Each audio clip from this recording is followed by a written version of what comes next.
abakunzi ba YouTube channel yacu, bakunzi ba Burabyo TV, nkomeje kubashimira mbasabira amahirwe n'imigisha muri uyu mwaka dutangiye 2021, nkomeza kubagezaho inkuru y'incamugongo ibabaje cyane ivuga ko Padiri Ubald yitabye Imana. Hashize iminsi ibiri mu Rwanda hatashye inkuru mbi y'incamugongo ko Padiri Ubald Rugwizangoga wari uzwi mu bikorwa byo gusengera abarwayi iby'isanamitima n'ubumwe n'ubwiyunge yitabye Imana.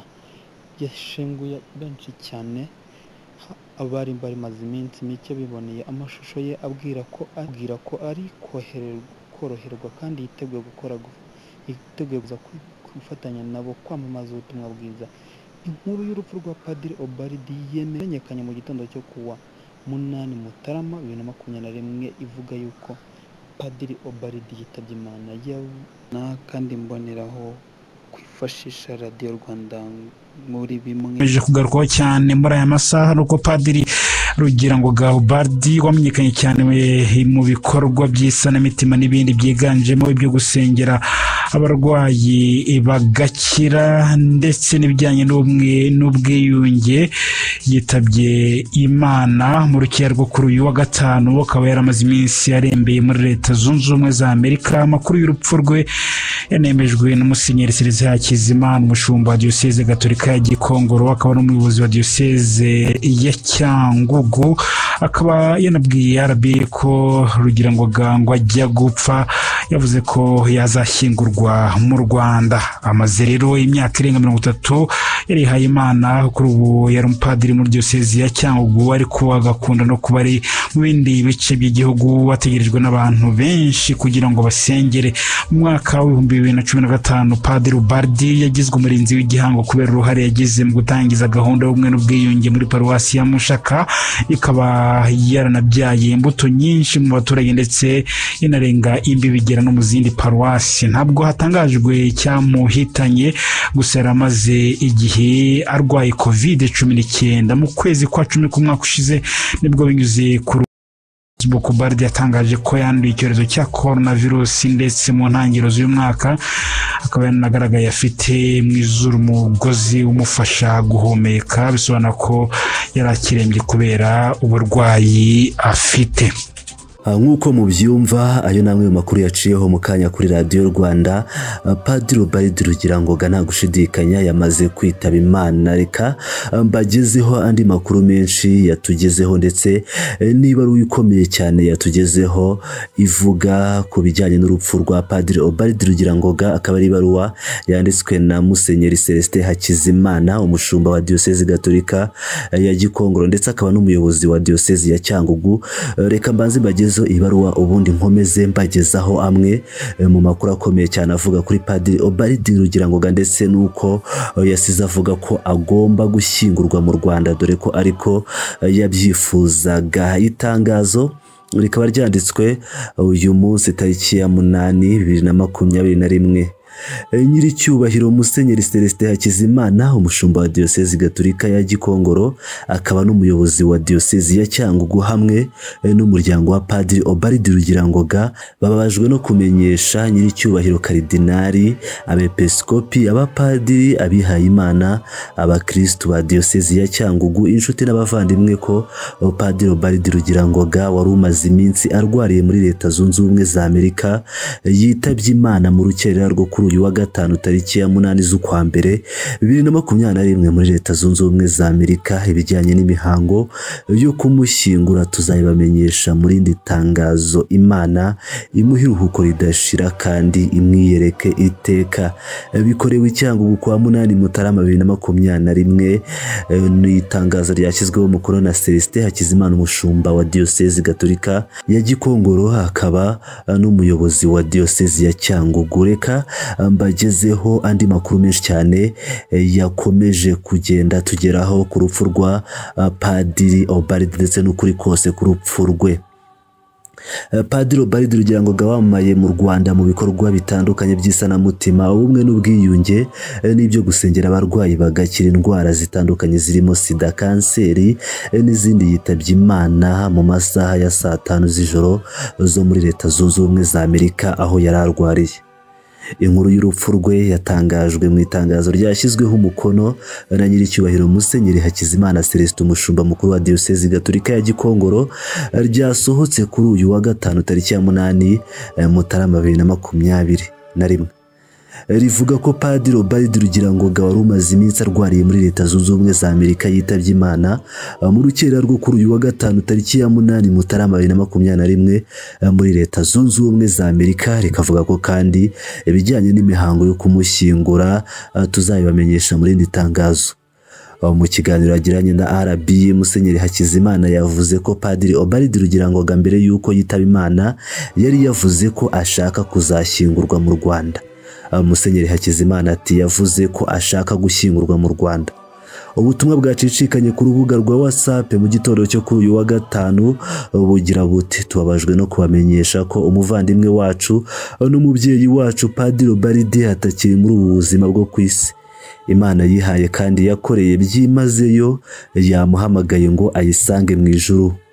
Tubifurije gukomera muri ibi bihe no kumuherekeza n'isengesho. Padiri Ubald wari umaze imyaka 29 hari umupadiri muri Diyosezi Gatolika ya Cyangugu mu Burengerazuba, yari amaze iminsi arembeye muri Leta Zunze Ubumwe za Amerika. Kwa 21 Ukwakira 2020 nibwo byamenyekanye ko yanduye icyorezo cya COVID-19 cyibasiye isi muri iki gihe. Icyo gihe yavuze ko atameze neza nyuma y'uko ibizami byo kwa muganga bigaragaje ko yanduye COVID-19. Uburwayi bwe bwatumye atabasha gukomeza kuvugira hamwe isengesho rya Rozari n'abakristo nk'uko byari bisanzwe bigenda yifashishije Facebook. Padiri Ubald Rugirangoga yamamaye mu Rwanda no hanze kubera Imana idasanzwe yari afite yo gusengera abarwayi bagakira ubumuga butandukanye n'indwara zikomeye ziba zarananiranye abaganga b'inzobere. Yibazwaho byinshi n'abatari bake, ahanini bitewe n'umwihariko yari afite mu byo akora. Yari umupadiri muri Diyosezi Gatolika ya Cyangugu, ariko yazengurukaga ibice bitandukanye by'igihugu asengera abantu, akanagera mu bihugu bitandukanye byo hirya no hino ku isi akora uyu murimo wo gukiza abarwayi akoresheje isengesho. Aho byabaga bizwi ko uyu mupadiri ajya gusengera abantu babaga ari uruvunganzoka imihanda yose barwanira kudatangwa n'amasengesho ya Padiri Ubald. Ibyo wamenya kuri Ubald Rugirangoga witabye Imana. Padiri Ubald Rugirangoga yavukiye mu cyahoze ari segiteri ya Rwabidege muri paruwasi ya Mwezi, komini ya Karengera, perefegitura ya Cyangugu. Yabatijwe muri Kiliziya Gatolika ari uruhinja rw'ukwezi kumwe gusa, hari muri Werurwe mu 1955. Amashuri yayize mu bigo by'abihaye Imana Gatolika abanza yayigiye Rwabidege kuva mu 1962 kugeza mu 1968. Atangira yisumbuye muri seminari ntoya Imibirizi, ndetse ayakomereza muri iseminari nto yitiriwe Mutagatifu Piyo wa 10 yo ku Nyundo kugera mu 1973 ubwo yahungiraga i Burundi. Ibibazo by'ivangura ry'amoko ntibyamworoheye, dore ko mu mwaka w'1960 byamutwaye se umubyara, byatumye ahungira i Burundi mu mwaka w'1973. Aharangiriza seminari nto. Yagarutse mu Rwanda mu 1978 ahita akomeza amasomo ye mu seminari nkuru ya Nyakibanda, maze ayirangije aza guhabwa ubupadiri tariki ya 22 Nyakanga 1984. Umuhango wabereye iwabo muri paruwasi ya Mwezi.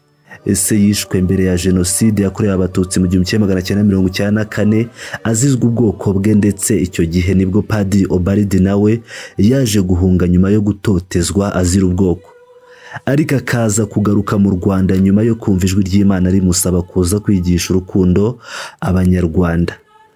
Mu 1994 Jenoside yakorewe Abatutsi yavukije Padiri Ubald nyina n'abandi benshi bo mu muryango we, nyamara bamwiciye yaje kubabarira ndetse arihira amashuri abana babiri, umuhungu n'umukobwa bavuka ku bamwiciye umuryango muri Jenoside yakorewe Abatutsi.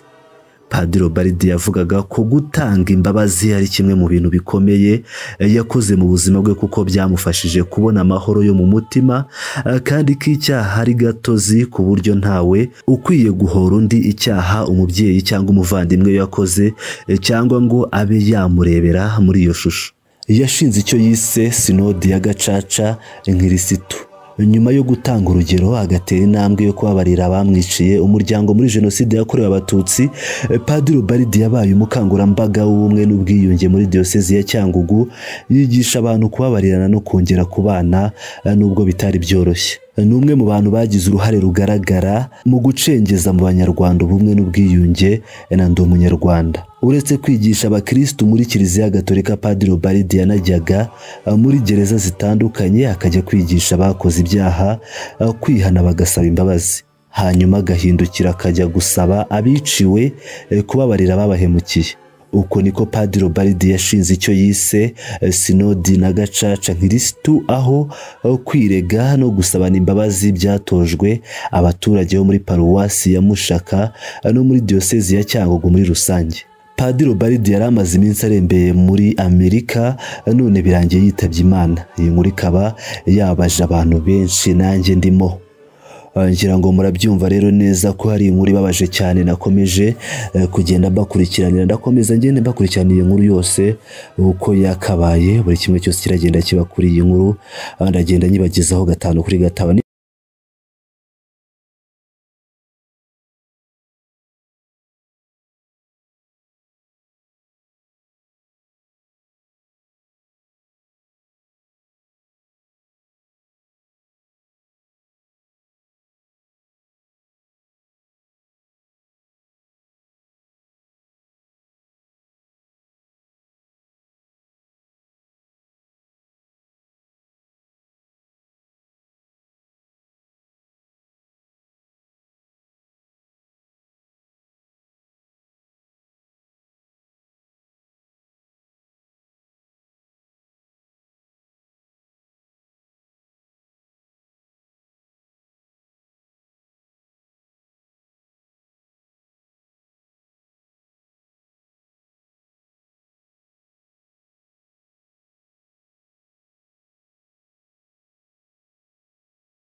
rero dukomeze twihanganishe abakristo bo muri diocese ya Cyangugu, abo muri paruwasi ya Mushaka, abakristo bo mu Rwanda bose bazi Padiri Ubald ndetse bababajwe n'urupfu rwa Padiri Ubald, cyane cyane umuryango we nawe dukomeje kuyihanganisha. Rero mukomeze mubane nanjye mukanda subscribe, like na share, ubundi tugiye dukomeza